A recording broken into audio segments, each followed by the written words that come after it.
Hey, how you all doing? This is Lee Gerstmann and Charles Traynor.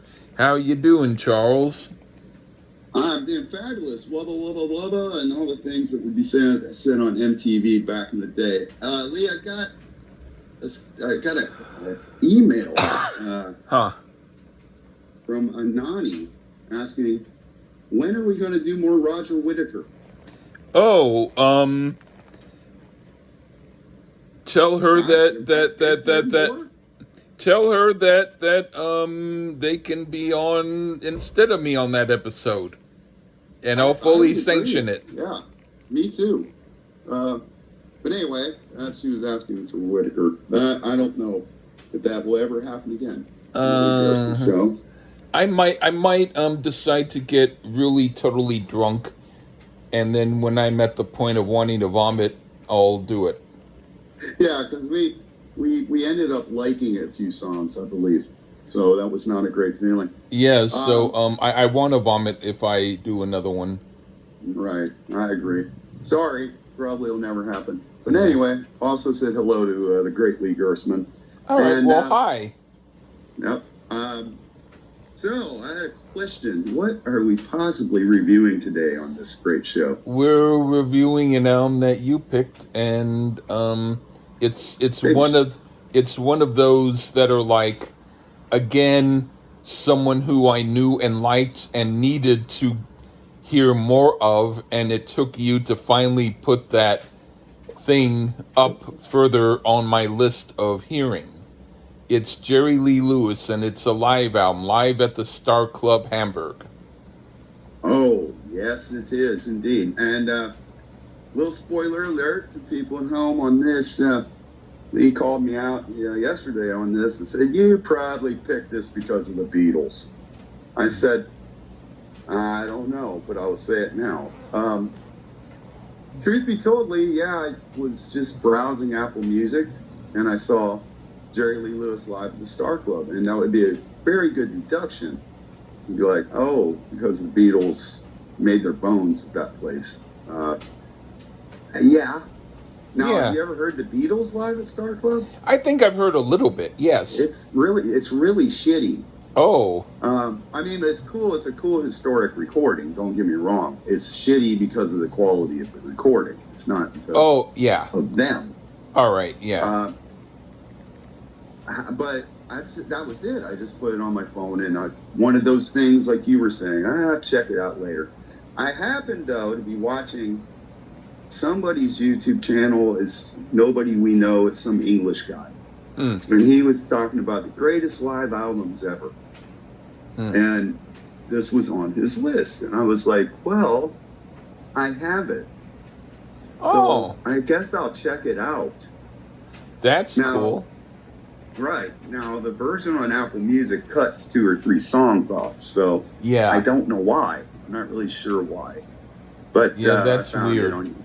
It is. I found it on YouTube with the proper track listing, and that's cool for me and Lee to review. And that, yes, it's a live, very primitively recorded, if you can believe that.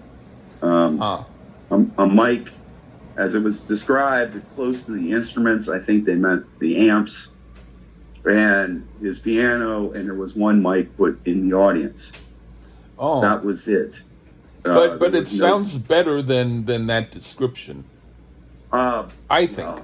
I don't want to give all it away, but I mean, acoustically,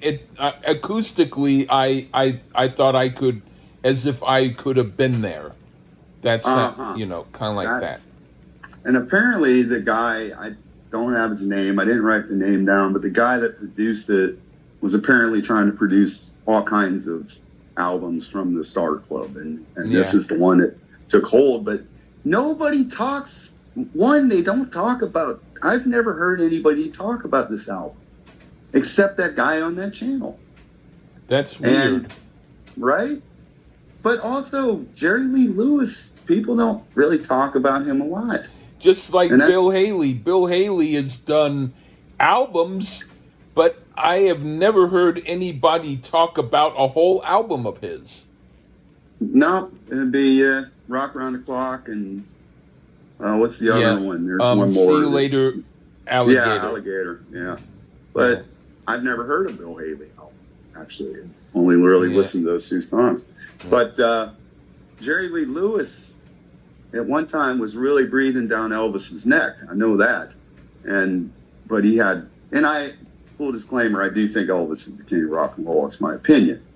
But Jerry Lee Lewis earned a little special place in my heart after listening to this about 42 times in a row. So that's about all I can say. I don't want to get too much more in the weeds on it. Yeah. Oh, and the band on this backing him is a band called the Nashville Teens. I'm assuming you know them. I know of them, yes. Yeah, I assumed you did. I did not. And, yeah, they may or may not be fabulous on this record. May or may not. But yeah, they. I've definitely known of them. Well, I've heard of Tobacco Road. I did hear of that song. Okay, yeah. But I know nothing else about him other than he brought them to Hamburg for some reason. Yeah. Okay. Well, I guess. And it's 1964, folks. Yeah. This is when this was recorded. So. I guess this time I'll start. Go ahead, buddy. Okay. The first song is Mean Woman Blues. And I think they play with high energy and they do it well. But I have to say that even though this is pretty good, I like the rest of the album even more. So this is the song I like least on it, but I don't dislike it. What do you think? Well, I mean, when it starts up, you would have thought, man, it sounds a little bit like Liberace. There's no way this would rock. Huh. But does it?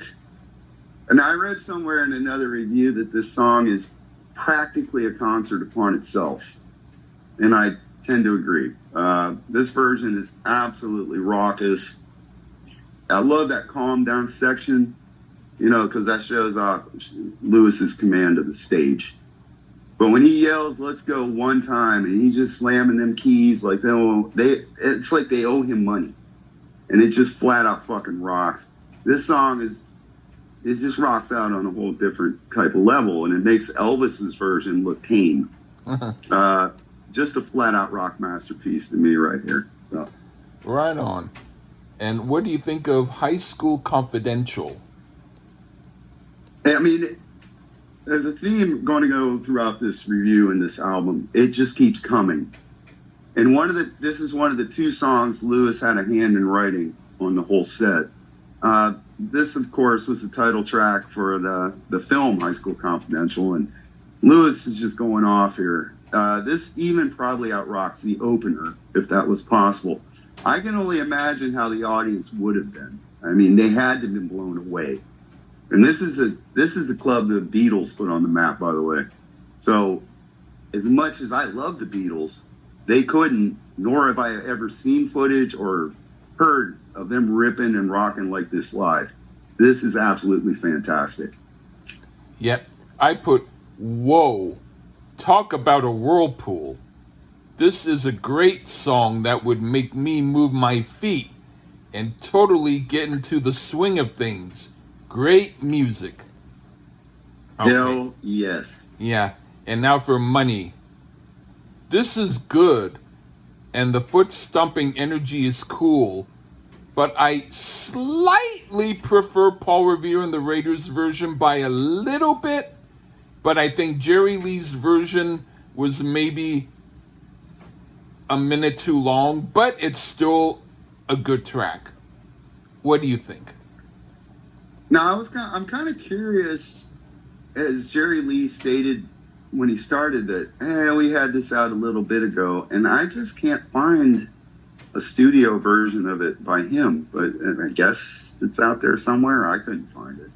Yeah, I didn't even know that he had done it. That's what he says before he starts the song. He's like, I put this out a little bit ago, it did all right. I can't find it, but maybe it's there somewhere. Maybe. I'm wondering, though, if possibly this was because it was the Beatles Club that he added it to the set because of that. I mean, who knows? I'm not sure. Does it rip? Hell yeah. The band is pretty damn good, too. and I'll definitely be checking out some more Nashville Teens. I already have, actually, by this point. This is a very solid version of this Tamla Records classic. Try as I might, I just can't find any fault here, especially for a pure live performance. No studio touch-ups. I'd pay to see this today if he was still with us, for sure. Absolutely. I would pay to see him too if I was able to get transported in time and go to this show. Oh, Anyway, yeah. yeah. Awesome. What do you think of Matchbox? Well, this is definitely better than the Beatles cover. Poor Ringo, man. Dude just can't catch a break sometimes, you know? I mean, they gave him this one, and yeah, Jerry Lee kicked his ass on this one. And I kind of like it better than the Carl Perkins original, believe it or not. But, you know, good old Carl, man. Elvis Took Blue Suede Shoes. It's his song to me, and even though it's Carl's. And this one as well. Matter of fact, as far as covers, that Beatles version is one of the songs I'm not very fond of they did. But here, Lewis has the bona fide country type chops to pull it off, but yet keep it pretty hot as well. Everything works on the track, great boogie-woogie feel, and this is what works for me. In fact, like I said, I think he owns this one for me now. At least Perkins would get royalties. And kick-ass guitar solo here as well from Johnny Allen of the Nashville Teens. Yeah, well, I must say I'm partial to the Beatles version, but this version Really? isn't to be denied. It's got a boot-stomping energy to it that's really cool, and they play with a "we mean it" style of rocking. Good version. Won't replace the Beatles version, but will stand proudly behind it. What do you think of the Perkins version? I think I only heard it once or twice, and it's okay. Jerry Lee's is better. He was a hell of a songwriter, old Carl. So Yeah. Gotta give him that.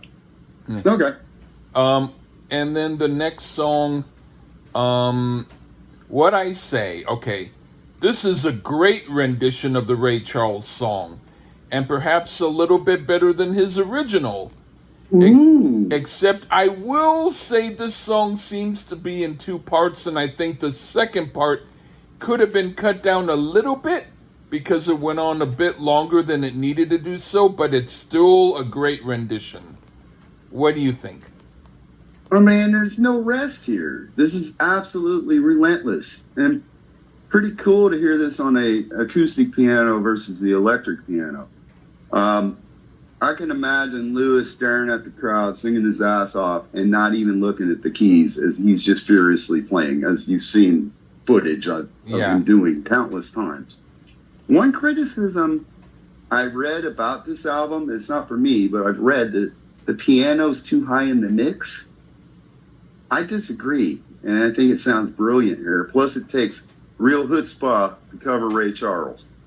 Is it as good as Ray's? I'm not going to necessarily say that, but that's about the only thing I could say that would be pointing to the negative. But I still think it is pretty spectacular. I think that however loud they want to put the piano in the mix is the right way to go. I don't see what that guy was saying. Exactly. I don't know what the fuck that person's talking about, because his piano playing is a wonder. He's 100% after hearing this record alone. That is the greatest pianist in rock history, in my opinion. So there we go. Wow. Well, what do you think of Great Balls of Fire? Well, we didn't do part two. I talked about them both. I'm sorry. So okay. I guess I was going to say. It's my fault. It's my fault. I guess I'll just say what I said about the second part. Okay. What now? Right. Okay. What do you think of what I say part Tell two? Tell me what I say. Yeah. Thankfully, we did get part two, and he brings it down a bit in the middle to let that audience catch their breath a minute. I mean, shit. He didn't need a breather. They did. And then he just goes ape shit towards the end, and the crowd starts singing in response. This is just absolute rock perfection, spectacular, fucking spectacular. Okay, Great Balls of Fire. All right, what do you think of Great Balls of Fire? Here's one he hopes you enjoy. That's what he says.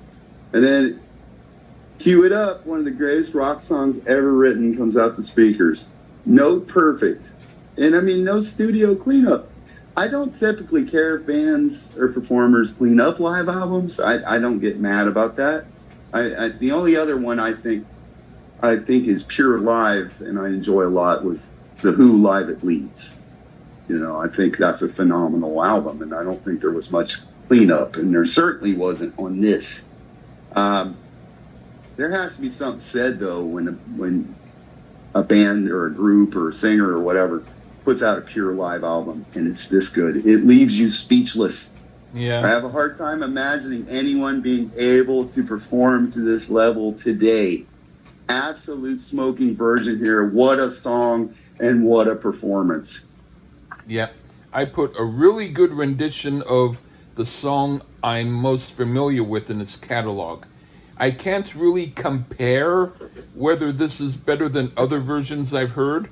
I'll just say I liked it, and he did it really great. Okay. Yeah. And then... It's like note perfect. So you can't... All right, it's hard to discern. Yeah, because all the other versions are just as good, I think. So there's no way that I can compare. I can just say I like it. Yeah. All right, now for Good Golly, Miss Molly. All right. Oh, boy. Good golly, Jerry Lee. Is he trying to outdo Little Richard? It sure sounds like it. I won't yet say whether he was able to outdo Little Richard, but this version of Little Richard's song is fantastic. And it works greatly right after Great Balls of Fire. Very cool. What do you think? Well, of course we'll agree. I mean, we got to throw some love, or I do, to the drummer, Barry Jenkins. His playing is just perfect. I love those rolls that he plays in it. And this is rock drumming.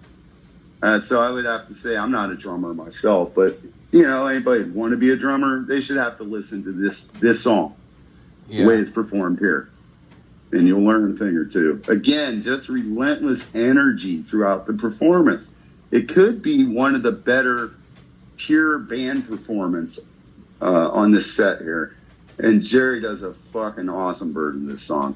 It's just about as good as you can get right here. Good God, this song kicks ass. Ryan, what do you think of Lewis's Boogie? More energy. This just doesn't stop. I don't know if he was on something or just perhaps the greatest performer in rock history. I'm not sure, because maybe he was that night. I don't know if he was always this awesome. I don't know. The other original song here in the set fits in real well. A bit short would be the only thing I could see wrong with it, because great concerts make you want more, and this is one of those type of songs on the set. Like, oh, I wish there was a little bit more.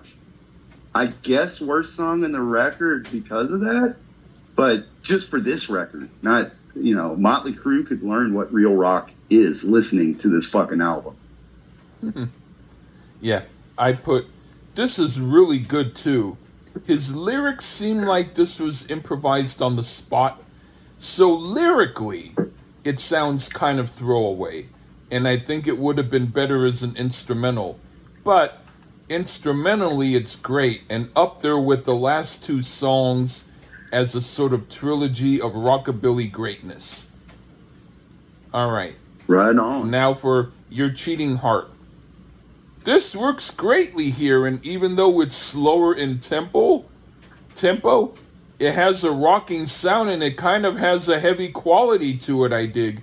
And it's perhaps one of the better songs on an already great album. What do you think? Well, finally some respite for the audience. A slow song by the standards of this set. Jerry bluesies this one up here, this Hank Williams classic. Great piano solo on this one. And if you hear some of that, and I think you hear some of that future country Jerry Lee coming out here. He almost does this in a way that reminds me of Fats Domino a little bit. And that's another artist that deserves more love. Right, Lee? Yeah. Yeah. totally. And this is a very good version of this American classic song. Wow. And to Bushy, if he happens to listen, he told me he don't like Hank Williams Sr. because of the whining. You might like this version, sir. So. Yeah. What do you think of Hound Dog? I guess he just wants to prove that he's better than Elvis. He's trying to outdo Little Richard, Carl Perkins, everybody on this thing here. I don't know. Now, is this as good as Elvis's version? I would say maybe from Lewis himself, but we do miss Scotty Moore's guitar work, I'd say. So I'd still give this one to Elvis, but as far as in the studio version. But as far as his performance, it's just absolutely rocking out. And also add some of the original lyrics that Big Mama Thornton laid down on her version. And pretty much like everything else here, it's a fucking fantastic performance. Definitive? No, but it's still pretty badass, if I must say so. Okay, I put Elvis did this great in a live version I heard. But when it comes to whether I like the original studio version Elvis did or this live version by Jerry Lee better, Jerry Lee's version is much, much better. I really like it a lot. Very cool rendition. But I did hear an Elvis live version which does blow this away. So, but studio version, I like this better than the studio version by Elvis. Well, send me a link. I want to see that. We might even do the whole album. That's how to work. Yeah. I'll send you a link. Cool. All right, and then I'm in a rockabilly kind of mood now from this fucking album. All right. Yeah. Now for Long Tall Sally. Okay. This is another great rendition of the Little Richard song. It's another of the best songs on the album. Very right on. What do you think? Oh my God. Now he has to outdo Little Richard. And he got the lyrics right. It's bald-headed, Sally. Thank you very much. It bothered me that McCartney changed that lyric on the studio version. The Beatles did. I hate that. It's bald-headed Sally. It's not Long Tall Sally again. Huh. And this outfit that night out-rocked the Beatles, Little Richard, the Stones. Put in whatever band you want. It makes you just want to get down, and what a great song and version of this. It's just fucking perfection. Holy shit. And we got one more song. Yep. Yet to boot. All right. Whole lot of shaking going on. What do you think of it? We close out with a version that is damn near identical sounding to the studio version, as far as Lewis is concerned. There is just so much fire in this performance, and it seems totally appropriate to end this set with a song he made famous. However, interestingly, the actual show closed with Long Tall Sally and not this one. And so they jumbled around the tracks. It's actually in the Wikipedia article at the bottom. If you want to hear it in a proper performance, it's all jumbled up. I don't know why they chose to do that, but whatever. Another fantastic guitar solo here. Jerry Lee just exudes confidence. Here oh my God, he eases it down. The showmanship comes through the speakers. I mean, there is no footage of this. I wish there was footage. And then it just explodes to a climax. There is no doubt in my mind that this is the greatest rock live album, pure live, I've ever heard. And if one hasn't heard this and they think, I know rock, no, actually you don't. I'd say stop what you're doing and listen to this fucking album right now. Okay. I can kind of agree. Anyway, I think... Kind of?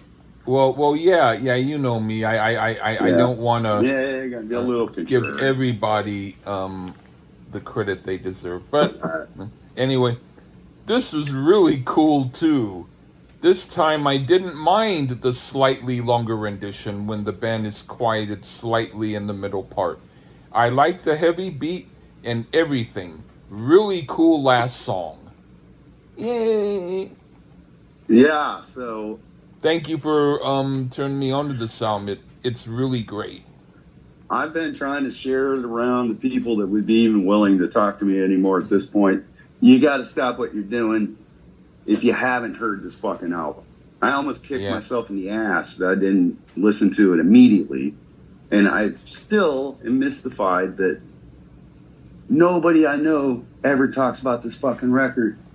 It's that good. I've listened to it nonstop for 3 days, for the most part. I'm just listening to it over and over and over again. And it's so, be honest about this, Lee, you know I'm right.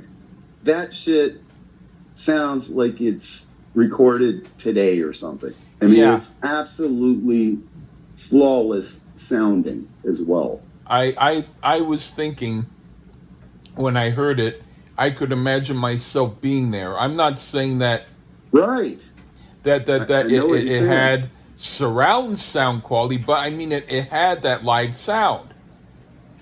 And it's so good. It's just maybe that's why live albums, a lot of people have a hard time recording them right or something like that. This was a very primitive recorded fucking album, and you would never know it. You wouldn't know it. Yeah. It sounds. As a matter of fact, another thing I missed saying, I don't know if it was because of the way it was mic'd, because the guy's guitar sounded very distorted. And in 1964, nobody was really doing that yet. So I wonder if it was because of the way it was mic'd, or maybe this Nashville Teens dude deserved a little more credit. Yeah. Because that guitar is distorted in a way that you hadn't heard yet. Yeah. So, I mean, George Harrison's guitar with the Beatles sounded like it was too high strung most of the time. Yeah. Amps weren't that great back then.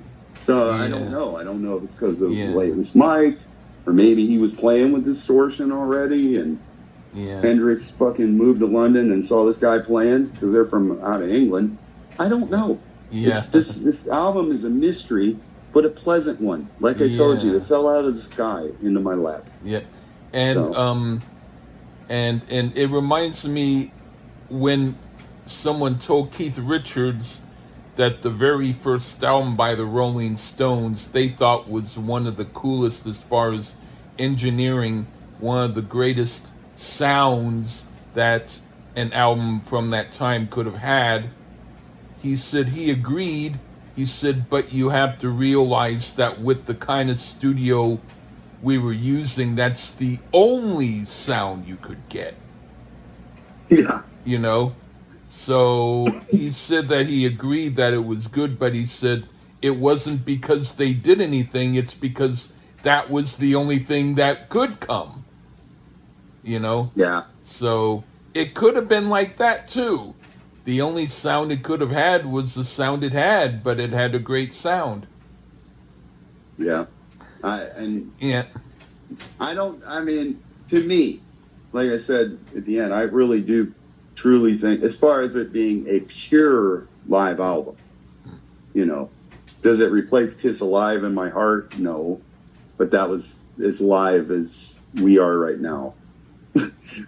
Not looking at it replaces it in mine. Yeah, but, whoa, really?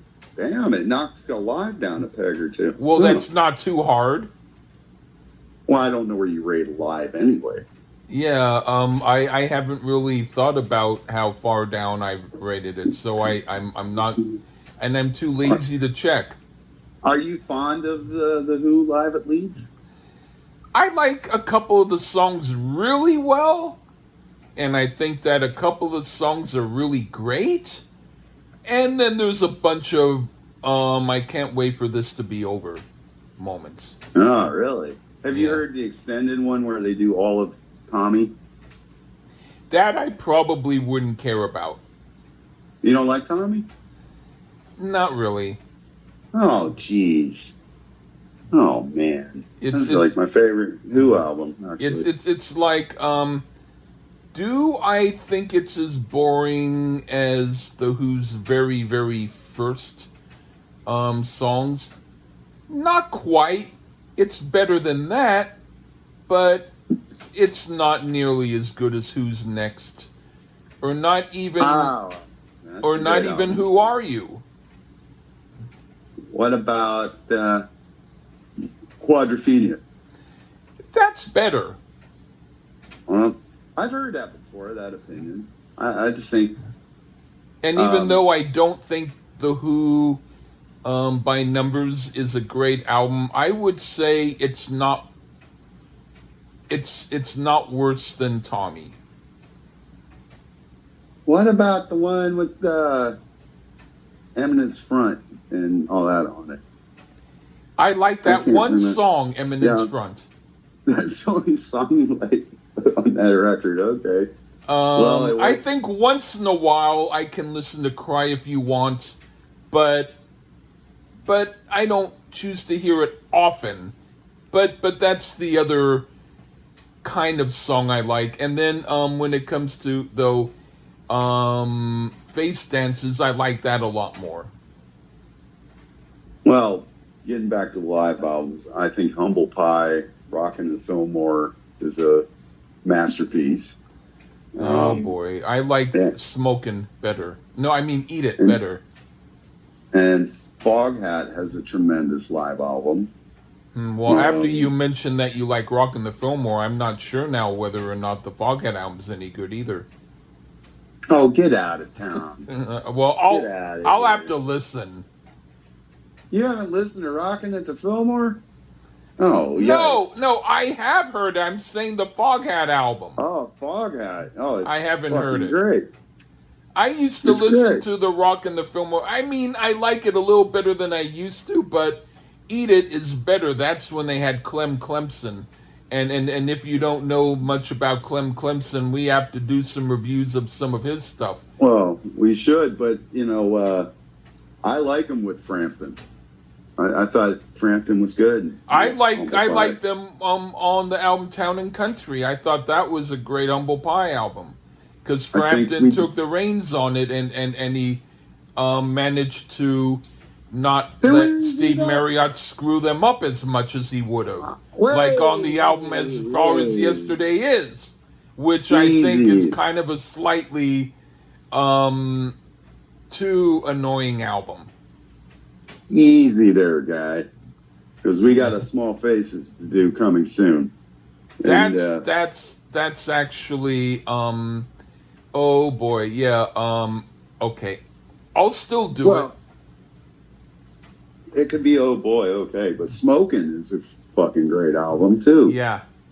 But that was without Frampton. Yeah. So, I think we did Town and Country, didn't we? Or did we do the debut? I thought we did one of them. We did the one with that cover with that the with Beardsley, the naked girl on Beardsley, yeah, like that. No, that was the debut. Yeah. No, that was their third album. Or third, yeah, but I mean that's like can't get no doctor, I think, on it. Oh no, that one didn't. But what song did it have? It had a fucking one of the songs on the live album. It don't. Have you ever heard Wings Over America? Well, that's a good album. That's a really good live album. Definitely cleaned up, but really good. Yeah. But what I will say first before we go on, the very first album that Humble Pie did, As Safe As Yesterday Is, and then the second one, Town and Country, Steve Marriott wanted to do an album a certain way, and Peter Frampton wanted to do the album another way. So the way that they solved it was they did both albums. And then after that, the third album was they all contributed. So there you go. Anyway, okay. Wings Over America. What were you going to say? I was just saying, I like that album a lot. I think it's great. I think it's great. I never owned it, but I used to take it out of the library and heard it. Oh, my favorite track on there is Letting Go. Wow. But, Kiss Alive is still a tremendous album, regardless. But it's not as good as the Wings album. As a pure live, well, How the West Was Won is a really great Zeppelin live album. Song Remains the Same is the only one that I really know. You should listen to How the West Was Won. Okay. I think it's a better version. Okay. or a better live representation. But All right. I've reviewed on my former life. The song remains the same album. It's not terrible, but I don't think it's as good as How the West Was Won. Well, Um, it was what made me think of Jimmy Page as my favorite guitarist. well, then that's great. I did from a Whole Lot of Love. I mean, like right Oh. from the get go. Well, But I heard Whole Lot of Love when I was about 7. I see we have that in common. My favorite guitarist is Jimmy Page. Yours as well. You're a Yeah. smart man. Yeah. Oh, I saw him live. My second favorite is Ace Frehley. I don't know if I'm all that smart, but I actually saw him in Kiss and he was great. I saw him in Kiss as well, and he was great when I seen him as well. And But then I do have, I saw him in person and he was about as personable as a dish right, rag. right, yeah, and I'm not happy with Ace for that. Not that he's listening or gives a fuck what I think. Yeah. But I do have one more challenge for you, Mr. Gerstmann. I'll send it to you offline. You don't necessarily have to review it, but there's another live album that I wouldn't say let's review it because it's 2.5 hours long, but I think it's equally as good. And Okay. for the world out there, it's a man called Johnny Thunders, and it was also really well done and not cleaned up, and it sounds incredible like this did. But this had to be the happiest accident in the history of music because the guy didn't even know what he was doing, and he just captured a tremendous performance. And I'm glad you loved it, Lee. Yeah, for the most part. one of my favorite live albums of its type is an album by Magma. And for those who don't know about Magma, one time on KPFA they're like a private station or a public station, but in California, so that they can kind of do what they want. And they decided that they would play an hour-long version of one of Magma's tunes, and it was great. So generally when you go to a Magma show, expect the songs that are short to be about a half hour. And and I saw them live and they were wonderful. And the only reason why I had to go was because it was getting late and the bus, I would have missed the last bus. And so it was the last song and it was wonderful. But knowing how long they play, I couldn't chance hearing the whole song. And then when I went quickly over to the bus terminal to go on the subway home, there were a whole bunch of homeless guys by the Burger King who saw me and yelled, "Hi, boyfriend!" over and over. So I'm glad I got there before something else would have happened. Right. Yeah. Huh. I'm kind of wondering if we would ever review Live Dead by Grateful Dead. Oh, I know the album. I've heard I had the album. In fact, I have some stuff that I could say about it. Yeah, I've heard it's a tremendous live album. Well, if it is, I don't know. I wouldn't know. I'll tell you that one of the very first things that I heard as a little kid that I thought was absolutely incredible was one of the live songs on that album, and it took me years to finally realize what it was. But I was about 4 when I heard it, either 4 or 3. But I was like it for its time. It was the intense, powerful thing that Deep Purple's Made in Japan would be later for me as a little kid. That's another great live album. But yeah, I hadn't heard the Deep Purple then, but when I heard that song from the Grateful Dead, when I was 3 or 4, it was very, very impressive. That's all I have to say. Oh, yeah. Um, yeah, you were probably hooked. Um, I've heard great things about it. I enjoy live albums, by the way. So, I mean, um, sometimes some artists put out too many, though. Liam Gallagher, it comes to Yeah. mind. To make commitments. But, when they're good, they're good. And I've never been one of those people that, I hate live albums. No, I enjoy them quite a lot, especially if they're very well done. And Yeah, I'm not against listening to them if someone pushes me into it. Kind of like that. yeah, like I did with Jerry Lee Lewis, and you're welcome for that. Yeah, because thank that you. is one hell of an album. Yeah. So, I don't know. but anyway, it's been great. Okay. As usual, and I've had a great time, and I'm glad. I would hope that you would listen to this at least one more time. Okay, and Maybe if I not give on you, constant rotation, but maybe and if I once or give you twice. some stuff to listen to, I'd like you to, and you do, but check Yep. out that stuff too. Okay. Always do. All right. All right. Well, Always take care, do, so Charles. Take care, Lee. Thanks for having me back, All right. buddy. Thank you. Have a good one, and take care, everyone. Bye.